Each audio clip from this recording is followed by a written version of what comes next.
거기에 있는 병자들을 고치고 또 말하기를 하나님의 나라가 너에게 가까이 왔다 하라. 이런 말씀이 있습니다. 우리가 전도할 때, 복음을 전할 때 병자들을 고쳐주면서 전도하고 복음을 전하라는 말이지요.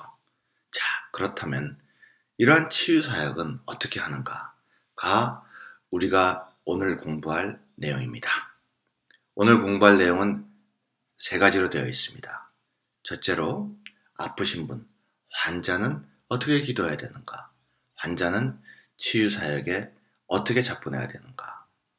두 번째는 기도하시는 분, 즉 치유사역자는 어떻게 기도해야 되는가? 우리가 아픈 사람을 위해서 기도하는 법은 어떻게, 어떤 방법으로 언제 기도해야 되는가 하는 내용을 나누고, 세 번째는 아픈 사람과 또 기도하시는 분, 치유사역자는 어떻게 만나야 하는가, 이렇게 세 가지로 나누어서 공부하겠습니다. 첫째, 환자는, 아프신 분은 어떻게 기도해야 되는가? 간단합니다. 하나님의 뜻에 맞게 기도해야 됩니다. 우리가 하나님의 뜻에 맞는 기도를 하기 위해서는 일단 하나님의 뜻이 뭔가를 알아야겠죠. 그리고 사실 신앙생활이라는 것이 하나님의 뜻을 알기 위해서 하는 노력입니다. 성경을 읽고 기도하고 신앙의 선배, 신앙의 지도자들과 상담하고 하는 그런 것들이 모두 하나님의 뜻을 알고자 하는 우리의 노력이겠죠. 세상의 지혜도 중요하고 인간적인 지혜도 중요합니다. 그러나 하나님의 뜻을 알면은 우리 신앙인들에게는 일이 아주 쉽게 풀립니다. 그래서 하나님의 뜻을 다른 사람보다 먼저 하는 사람을 선지자라고 하여서 우리가 존경하죠. 우리가 이런 여러 가지 종교행에서 보듯이 하나님의 뜻에 맞게, 그리고 특히 환자는 하나님의 뜻에 맞게 기도하는 것이 아주 중요합니다. 성경 로마서 12장 2절에 보면은 너희는 이 세대를 본받지 말고 오직 마음을 새롭게 하여 변화를 받아 하나님의 선하시고 기뻐하시고 온전하신 뜻이 무엇인지 분별하라 하고 분명히 나와 있습니다. 하나님의 뜻을 알아도 되고 몰라도 되는 것이 아니라 성경에는 분별하라 하고 분명히 명령하고 있습니다. 저는 개인적으로 하나님의 뜻을 아는 것은 아주 쉽다고 늘 주장해 왔습니다. 하나님의 뜻, 그 중에서도 예수 그리스도 안에서의 하나님의 뜻, 그 중에서도 나를 향한 특별한 하나님의 그 뜻을 우리는 알기 쉽다고 저는 늘 주장해 왔습니다. 성경에 분명히 나와 있기 때문입니다. 3년 전부터 저는 앞으로 치유사역을 본격적으로 시작해야 된다 하는 그러한 마음의 부담을 하나님께서 강하게 해주셨습니다. 그래서 작년부터 제 나름 본격적으로 치유사역을 시작하였습니다. 물론 그에 관해서 공부를 한 것은 1984년부터 약 30년간 끊임없이 공부를 했지만 치유사역을 시작한 것은 작년부터입니다. 그런데 실제로 치유사역을 시작해 보니까 아주 효과가 좋았습니다. 많은 분이 불치병, 난치병, 희귀병을 앓고 계시는 환우분들이 많이 나왔습니다. 저는 제가 실제로 신유의 은사가 강한 사람이라고는 생각하지 않습니다. 그러나 제 치유사역에 효과가 좋았던 것은 치유를 위한 강한 성령의 은사 때문이 아니라 저는 환우를 뵈면은 그 환우가 앞으로 무엇을 하고 살아야지 그것이 하나님의 뜻인가, 즉 환우를 향한 예수 그리스도 안에서의 하나님의 뜻을 비교적 잘 알게 되는 것 같습니다. 말씀의 은사라고 표현할 수도 있고 눈치가 빠른 것이라고 말할 수도 있겠습니다. 그래서 그 환우에게 당신이 앞으로 할 일은 이것입니다 라고 환우에게 알려드리면은 그걸로 병이 그 자리에서 낫는 경험을 저는 굉장히 많이 했습니다. 우리 검은 글씨부터 볼까요? 바로 데살로니가전서 5장 18절 말씀인데, 이것이 그리스도 예수 안에서 너희를 향하신 하나님의 뜻이니라 하고 써 있습니다. 분명하게 써 있습니다. 하나님의 뜻, 그것도 그리스도 예수 안에서의 하나님의 뜻, 그것도 우리를 향하신 특별한 하나님의 뜻, 그것이 무엇인가? 붉은 글씨에 나와 있습니다. 범사에 감사하라. 범사에 감사하라. 이것이 특별한 우리를 향한 예수님 안에서의 하나님의 뜻입니다. 앞으로 제 강의를 들으시는 분들은 어떤 그림이나 사진이나를 기억하시면 됩니다. 성경 구절은 외우기 어렵죠. 그리고 제가 드리는 말도 기억에 담기가 어렵습니다. 이 사진을 기억하시면 제가 오늘 드리는 강의의 내용을 기억하시게 됩니다. 개가 웃고 있죠. 자, 좋은 일에 기분 좋아하고 좋은 일에 감사한 것은 개도 하는 일입니다. 성경에서 범사에 감사하라 하는 것은 좋은 일에 감사하라는 것이 아닙니다. 좋은 일에도 감사하지 못한 사람들이 많습니다. 좋은 일이 있거나 또 기쁜 일이 있거나 하면은 오히려 더 이렇게 원하시는 분들이 많은데, 그것은 어떤 의미에서는 개만도 못한 일이라고 말할 수가 있습니다. 개도 좋은 일에는 감사합니다. 성경에서 그런 말을 적어 놓을 리가 없습니다. 성경에서 범사에 감사하라는 말은 어려울 때, 고난이 있을 때 감사라는 그 말입니다. 우리 성경에 범사라는 단어가 출현하는 몇 군데를 찾아볼까요? 유명한 구절이죠. 사랑하는 자여, 너의 영혼이 잘된 것 같이 너희가 범사에 잘되고 강건하기를 구하노라. 요한 3서에 나오는 말입니다. 여기서 범사, 즉 어려운 환경, 좋은 환경, 어디에 처하든지 잘되기를 원한다 하는 그런 성경 구절입니다. 좋은 환경에서 잘되는 건 당연한 거죠. 어려운 환경에서도 잘되기를 바란다. 즉 성경에서 범사라는 단어가 나오면은 어려운 환경에서도, 고난 속에서도, 이렇게 해석하면 그 해석이 맞습니다.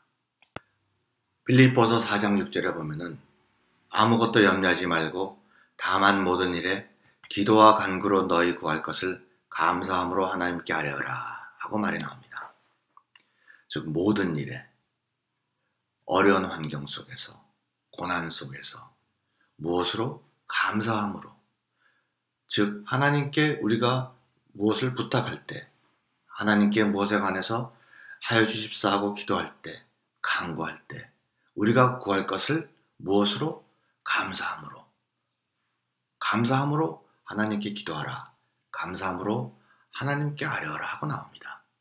그리고 그렇게 일단 감사하면서 고난 속에서 우리가 원하는 것을 하나님께 아뢰었을 때 아무것도 염려하지 말라, 그렇게 나와 있습니다. 우리가 지금 방금 공부한 세 구절을 한 군데 모아서 봅시다. 어려울 때, 고난 중에서 우리가 원하는 바를 하나님께 감사함으로 아뢰어라. 고난 중에 감사하라. 그것이 하나님께서 고난 중에 있는 우리에게 주시는 탈출구이자 해결책이자 도움 말씀이라는 것을 우리는 분명히 알 수가 있습니다. 제가 성경을 가르칠 때 학생들에게 늘 드리는 말씀이 있습니다. 성경 공부하는 것은 집을 짓는 것과 같습니다. 굉장히 중요한 기둥과 같은 구절들이 몇 개 있습니다. 그 기둥과 같은 몇 개의 구절을 확실히 이해하고 그것을 완전히 내 것으로 만들어 두지 않으면 성경 공부를 한다는 이런 집 짓기에 실패하게 됩니다. 성경 공부에 굉장히 중요한 구절 중에 하나가 시편 69장입니다. 앞으로도 이 구절이 자꾸 나오니까 여러분 언제 시간이 있을 때 시편 69장을 몇 번이고 반복하여서 공부해 두시면 좋겠습니다. 바로 그 시편 69장 30절에 나오는 말씀인데, 내가 노래로 하나님의 이름을 감사함으로 찬송하며 하나님을 위대하시다 하리니 하고 이렇게 써 있습니다. 즉 감사함으로 찬송한다는 겁니다. 하나님이 위대하시다, 하나님은 크신 분이다 라는 말을 할 때 감사함으로 그렇게 하라는 겁니다. 영어로는 magnify him with thanksgiving 이렇게 써 있습니다. 찬송이란 것이 무엇이죠? 하나님 앞에서 노래하는 것입니다. 그 노래의 내용은 무엇이죠? 감사합니다. 즉 감사함이 담긴 노래, 감사를 내용으로 하는 노래, 그것을 하나님 앞에서 하는 것, 그것을 하나님께 드리는 찬송이라고 하고 하나님이 위대하시다 라고 선포하는 것이라고 성경은 시편 69장은 얘기하고 있습니다. 우리가 방금 공부한 구절은 69장 30절입니다. 그런데 그 바로 전 구절 29절에는 뭐라고 나와 있냐면은 오직 나는 가난하고 슬프오니 하고 나와 있습니다. 즉 찬송이라는 것은 하나님을 위대하시다 하고 우리가 세상에 선포하는 그 노래는 가난하고 슬플 때 드리는 감사의 찬송이라는 것이 시편 69장 29절과 30절에 분명히 나와 있습니다. 하나님을 어떻게 위대하시다 라고 찬송하느냐? 가난하고 슬플 때, 그때 감사함의 노래를 드리는, 그것이 하나님께 드리는 진정한 찬송이라는 것입니다. 하나님은 우리를 제사장으로 부르셨습니다. 제사장이라는 것은 다른 사람을 위해서, 본인도 포함해서 여러 사람을 위해서 하나님께 제사를 드리는 그러한 직책을 가진 사람을 말합니다. 하나님께 제사를 드린다는 것은 무언가를 하나님께 바친다는 것입니다. 즉 하나님 것이 아닌 것을 하나님께 드리는 것이 바치는 것이겠죠. 그런데 우리가 어릴 때 아주 재미난 친구들은 어머니에게 어머니 저 용돈 좀 주세요. 뭐하게? 용돈 가지고 어머니 사탕 사드리게요. 그런 대화가 오고 가죠. 그래서 우리가 참 재밌다. 그런 얘기하는 어린아이가 참 재미난 어린아이다. 이런 얘기를 하는데 그런 거 어떻게 생각하면 우리가 제사 드리는 행위가 바로 그렇습니다. 하나님의 것을 이래저래 하나님의 것인데 그것을 하나님께 드리는 것이 무슨 하나님께 바치는 것이겠습니까? 하나님 거를 그냥 소유권을 원래부터 하나님 거였는데 그것을 하나님께 돌려드리는 것이 어떻게 제사가 될 수 있을까요? 욥기에는 뭐라고 나와 있냐면은 누가 먼저 내게 주고 나로 하여금 갚게 하겠느냐? 온 천하에 있는 것이 다 내 것이라 하고 써 있습니다. 즉 하나님께 드릴 그런 무언가를 드리는 그런 제사라는 것은 참 잘못하면은 논리적으로 우스꽝스러운 것이 되겠죠.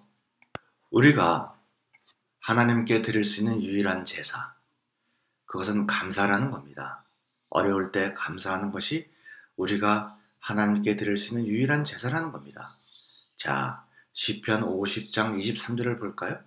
감사로 제사를 드리는 자가 나를 영화롭게 하리니. 좋은 제사, 올바른 제사를 드리면 하나님을 영화롭게 합니다. 즉 어려울 때 감사하는 것, 그것이 우리가 하나님께 드릴 수 있는 유일한 제사입니다.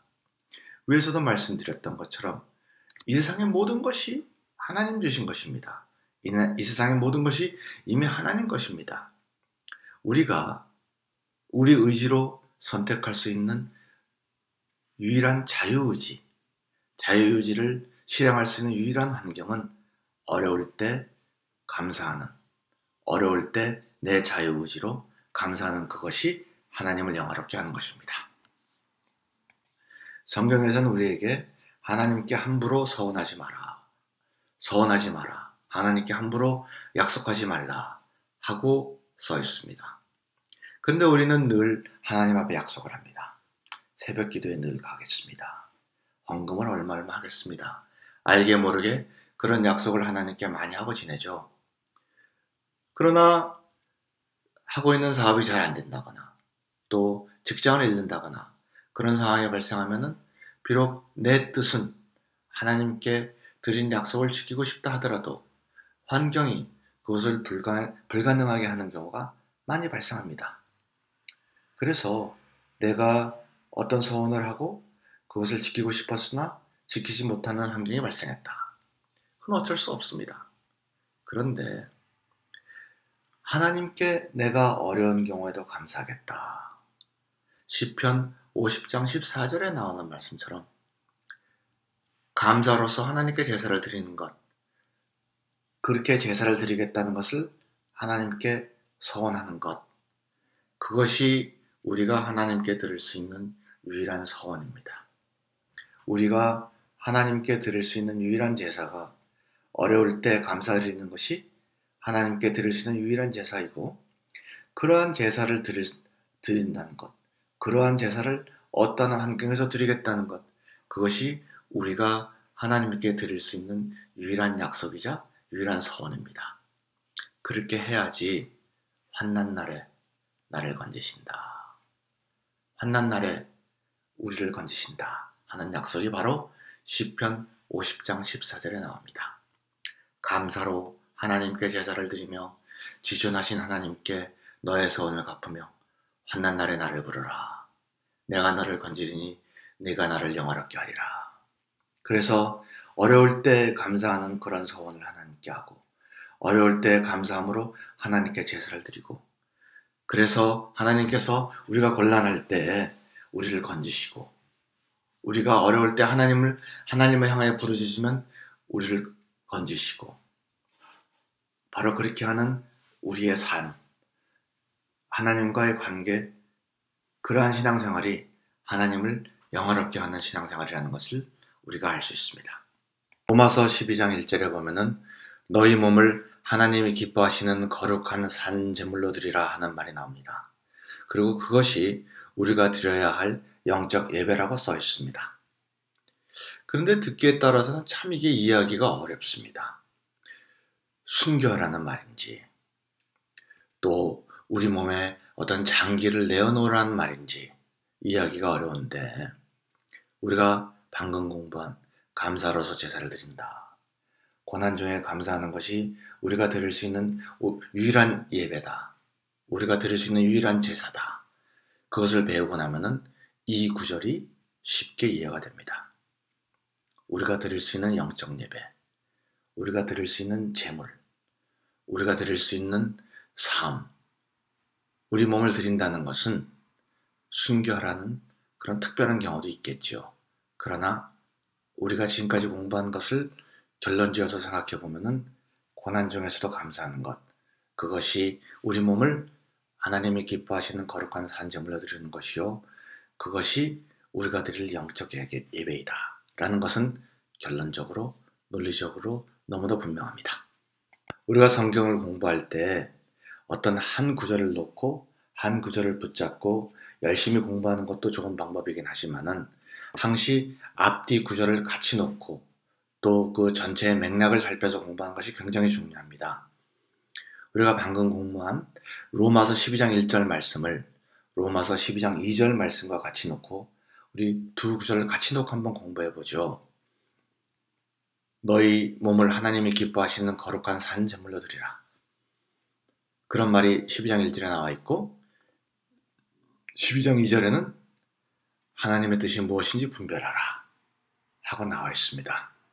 즉, 우리가 방금 공부한 우리가 드릴 수 있는 제사는, 우리가 드릴 수 있는 유일한 제사는 고난 중에 감사하는 것, 그 제물을 드리라 하는 말과 하나님의 뜻을 분별하라 하는 말이 나와 있습니다. 무슨 소리냐? 고난 중에 감사하는 것이 하나님의 뜻이라는 얘기입니다. 우리가 방금 로마서 12장 1절과 로마서 12장 2절을 공부했는데, 그러고 보니 우리가 조금 전에 공부한 데살로니가전서 5장 18절 말씀, 범사에 감사하라, 이것이 그리스도 예수 안에서 너희를 향하신 하나님의 뜻이니라, 그 말과 완전히 똑같은 내용이라는 것을 우리가 볼 수 있습니다. 맞습니다. 고난 중에 감사하라, 이것이 성경에서 계속 반복되는 가장 유익하고 가장 중요하고 가장 실천 가능한 우리가 살아가는 그런 행동 규범이라는 것, 즉 성경에서 가장 중요하게 가르치고 있는 행동률이라는 것을 우리는 알 수 있습니다. 이 두 그림을 볼까요? 위에 노란 트럭, 무거운 짐을 나르는 차죠. 아래 빨간 스포츠카, 그것은 무거운 짐을 싣지 못하는 대신 굉장히 빨리 당기죠. 위에 무거운 짐을 나르는 노란 트럭을 몰고 아래처럼 빨리 달리려 한다. 그럼 트럭이 고장이 납니다. 마찬가지로 아래 빨간 스포츠카, 그것을 무거운 짐을 옮기는데 계속 사용한다. 그러면 고장이 나기 마련입니다. 사람도 마찬가지입니다. 자기가 태어난 목적, 하나님이 나를 만드신 목적, 거기에 맞는 생활을 해야지. 하나님은 A라는 목적을 위해서 나를 만들었는데 B라는 목적을 위해서 계속 사용하면은 몸에 탈이 나기 마련입니다. 성경에는 우리에게 당신들은 도대체 뭐 하는 사람들이요? 당신은 무슨 용도의 사람들이요? 라고 그러한 질문에 대해서 답을 해주고 있습니다. 골로새서 3장 15절에 보면은 너희는 감사하는 자가 되어라. 너희들은 뭐 하는 사람들이뇨? 하고 묻는 질문에 우리들은 감사하는 자입니다. 우리는 뭘 하고 살아야 됩니까? 너희들은 감사하는 자가 되어라. 하고 답을 해주고 있습니다. 또 이사야서 43장 21절에는 이 백성은 내가 나를 외워 지났나니 나를 찬송하게 하려 합니다. 아까 감사가 찬송하는 방법이라고 말씀드렸죠? 하나님께서 우리를 지으신 목적은 감사로서, 어려울 때 감사함으로써 하나님을 찬송하게 하는 그러한 백성으로 만들려고 하셨는데 우리가 그렇게 살지 않고 늘 불평하고 늘 걱정하고 늘 죄악을 짓고 그렇게 살면은 목적에 맞지 않게 하나님의 어떤 창조물을 사용한 것입니다. 당연히 여러 가지 문제가 생길 수밖에 없습니다. 어려울 때 감사함으로 하나님을 찬송함으로써 하나님에게 영광을 돌린 그러한 목적을 지으신, 그러한 목적으로 우리를 지으신 하나님의 뜻. 우리가 우리 몸을, 우리 삶을 하나님의 목적에 맞게 다시 사용하게 될 때 우리 몸의 병, 우리 몸의 여러 문제, 우리 삶의 여러 문제가 해결되는 것은 지극히 당연한 일이 되겠지요. 하나님은 우리를 제사장으로 만드셨다고 성경에 써 있습니다. 제사장, 혼자서 자기를 위해서 하나님께 제사를 드리는 사람을 제사장이라고 하지 않습니다. 제사장이라는 단어는 복수의 인간을 가정합니다. 다른 사람을 위해서 또 본인을 위해서 복수의 인간을 위해서 제사를 드리는 사람을 제사장이라고 합니다. 즉, 다른 사람 앞에서 감사함으로 제사를 드리는 것, 그것이 우리 크리스찬이 할 일입니다. 다른 사람 앞에서 어려울 때 감사함으로 제사를 드리는 것, 다른 사람 앞에서 어려울 때 감사함으로써 제사를 드리는 것, 그게 우리 크리스찬이 할 일입니다. 바로 그래서 마태복음 5장 16절에는 이와 같이 너희 빛이 사람 앞에 비치게 하여 그들로 너희 착한 행실을 보고 하늘에 계신 너희 아버지께 영광을 돌리게 하라. 그런 구절이 있습니다. 너희 착한 행실을 보고 하늘에 계신 너희 아버지께 영광을 돌리게 하라. 이것이 얼마나 중요한 구절입니까? 제가 지금 여기에서 제일 중요한 결론을 하나 내렸습니다. 아마 제가 크리스티애니티에 관해서, 기독교에 관해서 가장 중요한 결론, 치유사역에 관해서 가장 중요한 결론을 지금 내리겠습니다. 환자가, 환우가 고통 중에서, 어려움 속에서, 공고한 가운데서 감사하는 것을 옆에 사람이 보고 또 다른 환우가 보고, 아, 참 저 하나님이 위대하시다. 저 하나님과 저 사람의 관계는 도대체 어떤 관계이길래 저 사람은 저렇게 아픈데도 감사하는가? 저 사람은 저렇게 고통 중에서도 감사할 수 있는가? 아, 참 위대한 하나님이시로구나. 이러면서 옆에 같이 앓고 계시는 환우, 즉 공고한 자가 이를 보고 기뻐한다. 또 이러한 착한 행실을 보고 옆에 환우가, 주위 사람이 아, 참 저 하나님은 위대하시다. 이렇게 하는 것이 환우들을 향한 하나님의 뜻입니다. 우리 착한 행실로 하나님께 영광을 돌린다. 사람들 앞에 우리가 착한 행실을 하여서 하나님께 영광을 돌린다. 사실 이러한 성경 구절을 오해하기 때문에 우리 크리스찬들이 많은 비난을 받습니다. 사람들 앞에서 위선된 행동을 하는 것, 그것이 하나님께 영광을 절대로 못 돌립니다. 성경에서 말하는 착한 행실을 다른 사람에게 보여서 하나님께 영광을 돌린다는 것은 바로 우리 몸을 하나님이 원하시는 영적 제사로 드리는 행위, 즉 어려울 때 감사하는 행위를 말합니다. 다른 것이 아니라 환우들이 어려울 때 감사하는 것, 괴로울 때 감사하는 것, 그것이 하나님이 우리를 부르신 목적이고 하나님이 우리를 만드신 목적이고 하나님이 우리를 향하신 지금 예수 그리스도 안에 특별하신 뜻입니다. 제가 다시 한번 반복하겠습니다. 내가 고통 중에, 내가 곤고한 중에 감사함으로써 옆에 같이 병을 앓고 있는 환우들, 그리고 그 환우들의 가족들이 참 위대하신 하나님이로구나. 같이 공고한 자가 이를 보고 기뻐한다. 시편 69장 32절에 나오는 말씀입니다. 내가 어려울 때 감사한 것을, 내가 공고한 중에 감사한 것을, 그러한 나의 착한 행실을 보고 많은 사람들이 하나님께 영광을 돌리는, 하나님 참 위대하시구나. 저 하나님은 도대체 어떤 하나님이시길래 그 아들과 그 딸과의 관계가 저러한가. 이렇게 영광을 돌리게 하는 것이 환자들을 향한, 환우들을 향한 하나님의 분명한 뜻이라는 것을 제가 다시 한번 강조드리고 싶습니다. 성경에는 재미난 얘기가 굉장히 많이 써 있습니다. 욥기에 나오는 얘기인데, 하늘나라에 한쪽에는 예수 그리스도와 천사들이 잔뜩 서 있고 또 그 반대편에는 마귀와 그 밑에 부하들이 잔뜩 서 있는 그런 하늘나라의 재판정 얘기가 나옵니다. 거기에 욥이 가운데 서 있는데, 욥에게 어려운 일이 있을 때 욥이 하나님께 감사하며 하나님의 찬양을 하며 하나님께 영광을 돌리니 하나님께서 크게 기뻐하시면서 사탄을 향해서 너희가 내 종 욥을 주하여 보았느냐 하면서 뿌듯해하면서 자랑스럽게 생각하시는 그런 장면이 나옵니다. 좋은 일이 있다고 헤헤거리고 나쁜 일이 있다고 불평하고 그런 관계가 아니라 우리는 정말로 사랑과 사랑으로 맺어진 아버지와 아들의 관계야. 얼마나 자랑스럽겠습니까? 재산이 많아. 내 아들이 재산이 많아. 내 아들의 권력이 세. 그래서 사탄이 그 욥을 자랑스럽게 생각할까요? 아닙니다. 어려운 일에 감사하는 아들을 보여주었을 적에 하나님께서 사탄 앞에서 당당하고 뿌듯하고 자랑스럽게 생각하시는 것입니다.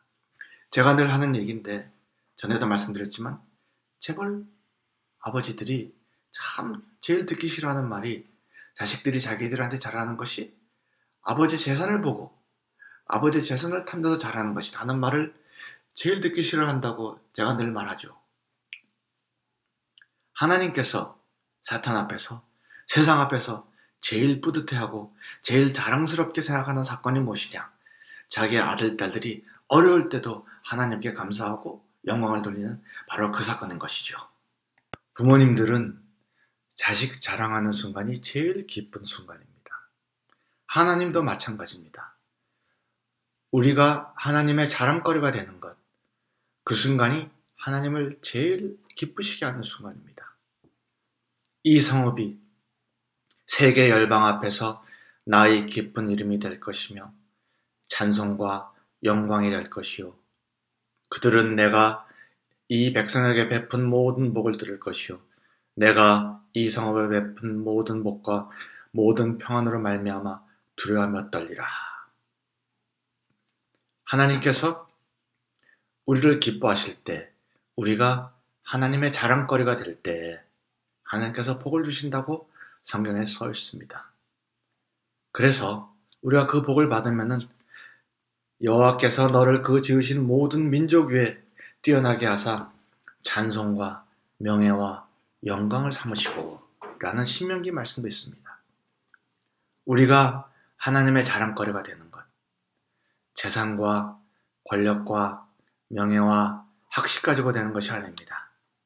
욥기에서도 나왔던 것처럼, 시편에서도 나왔던 것처럼, 로마서에도 나왔던 것처럼 어려울 때 감사하는, 공고할 때 감사로서 하나님께 영광을 돌리는, 감사할 때, 어려울 때 감사하겠다, 그 제사를 드리겠다는 서원을 하는 우리, 그것이 하나님의 자랑거리가 되는 것입니다.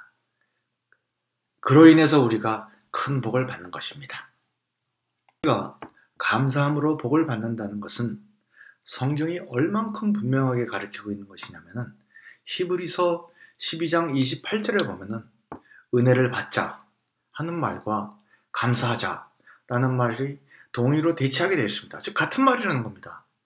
감사하면 은혜를 받는 정도가 아니라 은혜를 받자 하는 말과 감사하자라는 말이 같다는 말입니다. 라틴 계통 언어에는 이런 말이 아주 분명합니다. 감사합니다. gracias라 그러죠. grace, 은혜라는 말입니다. 즉 은혜를 받자 하는 말과 감사하자라는 말이 동일할 정도로 감사하면 복을 받는 것은 자동적이고 당연하다는 얘기죠. 우리가 요나서 2장 9절에서 10절을 보면은 하나님께 감사하고, 그리고서는 요나가 이제는 하나님께 당신 차례라고 말씀을 드립니다. 즉 우리가 감사를 하나님께 향해서 고난 중에, 고통 중에 하나님께 감사를 드립니다. 그리고 나서는 용기 있게 자신을 가지고 내가 할 일은 했습니다. 내가 할 일, 즉 내가 약속했던 일, 고난 중에 감사하는 일을 내가 했습니다. 그러니 이제는 당신 차례입니다. 당신께서 움직일 차례입니다. 라고 용기 있게 믿음으로 말할 수가 있습니다. 그러시면 하나님께서 움직이지 않을 수 없으십니다. 이제는 당신 차례. 내가 감사드리는 것은 하나님을 향해서 내가 하는 파트는 내가 했으니 이제는 당신께서 움직일 차례십니다. 라고 말씀드리는 그런 절차에 해당됩니다. 수월이 주께 감사하지 못하며 사망이 주를 찬양하지 못하며, 그 뒤에 또 말이 나오죠. 오직 산자, 곧 산자는 오늘 내가 하는 것과 같이 주께 감사하며, 이런 말이 나옵니다. 즉 산자와 죽은 자를 가르는 그 판별 기준이 뭘까요? 이 길로 가면 살고 이 길로 가면 죽음의 길. 무엇이 그것을 가릴까요? 감사입니다. 지옥은 뭘까요? 감사함이 없는 장소를 지옥이라고 합니다. 사망이 뭘까요? 찬양하지 못하는 상태를 사망이라고 합니다. 산자, 왜 산다고 했죠?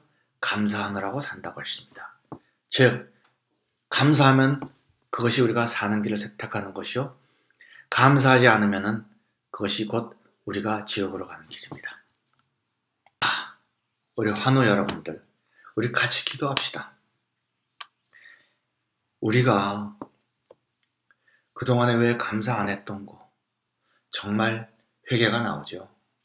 건강할 때 왜 감사 안 했던 거, 왜 늘 크게 감사 안 했던 거, 정말 하나님께 우리가 회개를 드립니다.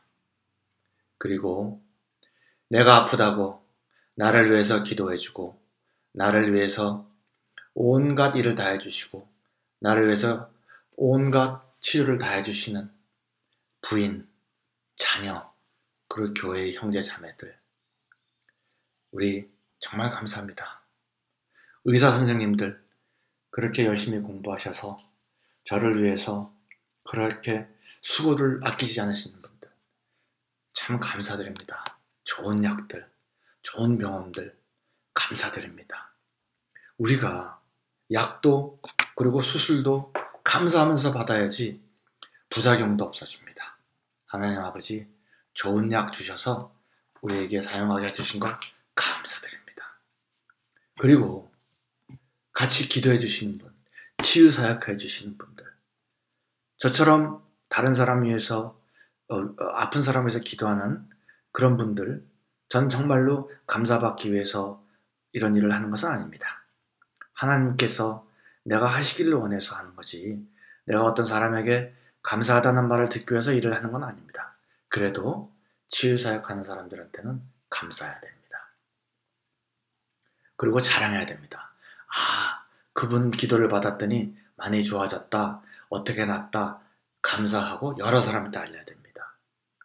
우리가 또 굉장히 많이 하는 실수인데, 이 기도하는 장소를 제공해 주신 교회, 이러한 행사를 준비해 주신 교회를 자랑해야 됩니다. 치유사역이라는 것은 제가 분명히 말씀드리는 건데, 어떤 사역, 어떤 교회가 잘 되기 위해서 치유사역이 일어나는 겁니다. 따라서 하나님께서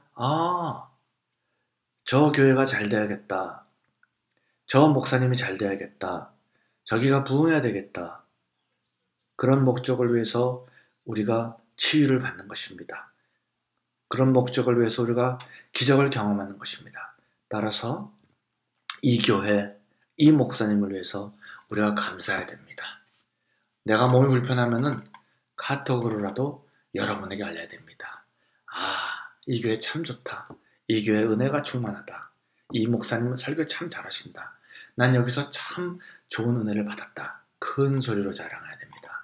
여러분, 이거 절대로 소홀하게 생각하지 마십시오. 그리고 어쨌거나 간에 내가 이 자리에 아직 살아있다는 것, 이것이 정말 감사한 일이죠. 몸이 있어야지 되죠. 몸이 건강해야 되죠.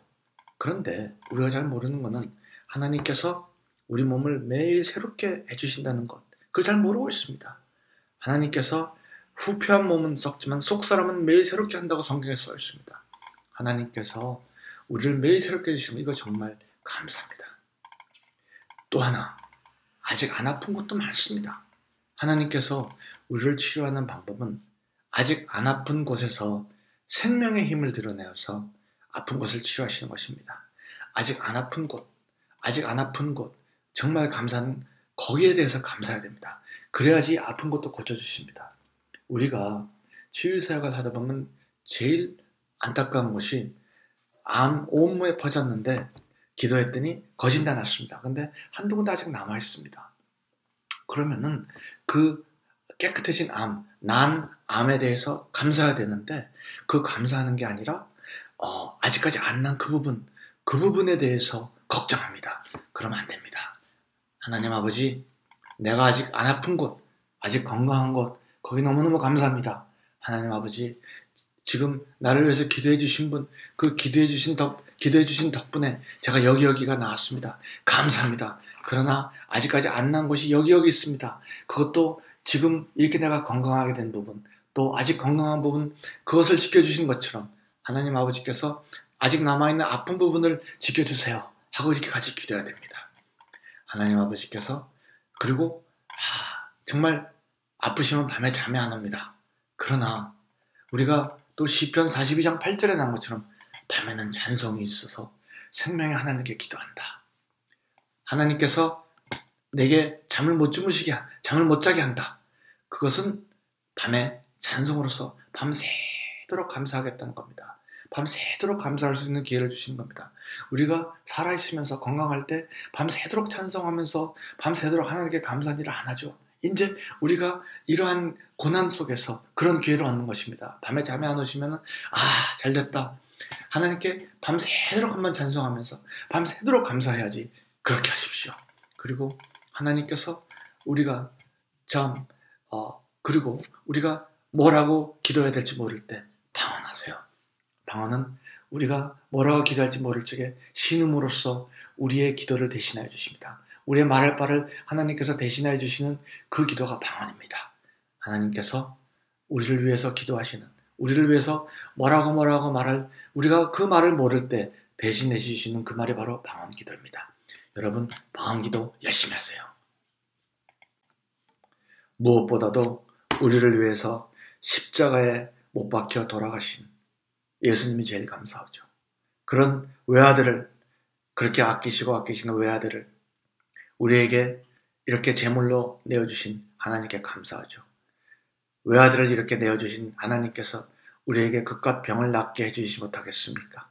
하나님은 당신을 우리가 생각하는 어떠한 것보다 더 많이 사랑하고 계십니다. 하나님, 우리를 사랑해 주셔서 감사합니다. 예수 그리스도를 주신 것을 감사합니다. 우리 대신 이런 고통을 당하게 해주신 하나님, 그런 고통을 아들에게까지 기꺼이 당하게 해주신 하나님, 그 은혜 감사합니다. 우리 죄를 대신 짊어지시고 가신 예수님 감사합니다. 저 무거운 십자가를 지고 그 언덕길을 올라주신 예수님 감사합니다. 예수께서 채찍에 맞으심으로 우리가 병나음을 입었도다 하는 구절이 성경에 몇 번 나옵니다. 예수께서 맞으신 채찍, 그 채찍은 말 잘 들으라고 때린 채찍이 아니라 죽으라고 때린 채찍입니다. 저 앞에 가죽 끝에 저런 쇠방울이 달려 있습니다. 한 대 때릴 때마다 뼈가 튀어나옵니다. 예수 그리스도께서 맞은 채찍의 수가 우리가 가지고 있는 병의 숫자와 똑같다고 합니다. 예수 그리스도께서는 우리의 모든 병을 위해서 이미 다 예비하여 주셨습니다. 우리는 모든 병이 나을 수 있습니다. 예수 그리스도께서는 우리를 위하여 가시관을 쓰셨습니다. 그 가시는 조그만 손가락 끝에 앗다고 하는 그런 가시가 아니라 몇 센치 되는 그런 큰 가시입니다. 그런 가시가 머리에 얹혀졌을 때 병사들은 그 가시가 두개골 속으로 들어가게 하기 위해서 머리를 꾹 눌러버렸습니다. 머리를 때렸습니다. 저는 이 구절에 이 내용에 큰 충격을 받고 그 뒤로 파킨슨씨, 치매, 그리고 자폐 등 뇌병에 관한 기도를 많이 하게 되었습니다. 그 뒤로 제가 기도해서 파킨슨씨 병이 나으신 분이 많습니다. 치매가 나으신 분이 많습니다. 또 손의 위축증에 고생하시던 분이 제가 기도를 하여서 하나님께서 낫게 해주신 분이 꽤 많으십니다. 저는 그분들을 위해서 기도할 때마다 예수 그리스도께서 우리를 위하여 써주신 이런 가시관을 늘 마음에 떠올리곤 합니다. 예수 그리스도께서는 십자가에 못 박혀 돌아가셨을 때 로마 병사가 예수 그리스도께서 정말로 죽었나 돌아가셨나를 확인하기 위해서 오른쪽에서 예수 그리스도의 옆구리를 창으로 찌릅니다. 조금 이렇게 찔러보는 그런 것이 아니라 오른쪽 옆구리에서 찔러서 왼쪽에 있는 예수 그리스도의 심장을 관통합니다. 심장이 관통이 되어야 거기서 물과 피가 나오게 되어 있습니다. 이 병사는 롱기누스라는 병사였는데 나중에 성인이 됩니다. 가톨릭 전통에 의하면 이 병사가 예수 그리스도의 피세례를 제일 처음 받은 사람으로 알려져 있습니다. 예수 그리스도께서는 우리를 위해서 십자가를 창으로 관통당하는 그런 고통을 우리 대신 받으셨습니다. 조금 전에 제가 말씀드렸던 것처럼 저는 예수 그리스도께서 우리를 위하여 대신 써주신 가시관을 생각할 때 그때 은혜를 받아서 제가 기도하여서 굉장히 많은 파킨슨씨 병 환자, 치매 환자, 자폐증 환자, 손의 위축증 환자가 완치가 되셨습니다. 그리고 제가 신명기 24장 16절을 읽을 때 자식들은 그 아버지로 말미암아 죽임을 당하지 않을 것이니 하는 그 구절에 깊은 감명을 받아서 유전병을 위해서 유전병을 앓고 계시는 환우들을 위해서 제가 기도를 했을 적에 굉장히 많은 환우들이 치유받는 기적을 제가 경험할 수 있었습니다. 하나님께 정말 감사드립니다. 여러분, 제가 오늘은 환우들이 감사함으로 또 옆에 환우들이 우리가 감사하는 것을 보고 크게 격려받을 수 있도록 그렇게 감사해야 된다 하는 내용을 가지고 여러분과 말씀을 나누었습니다. 예수 그리스도의 이름으로 축복 많이 받으시기 바랍니다.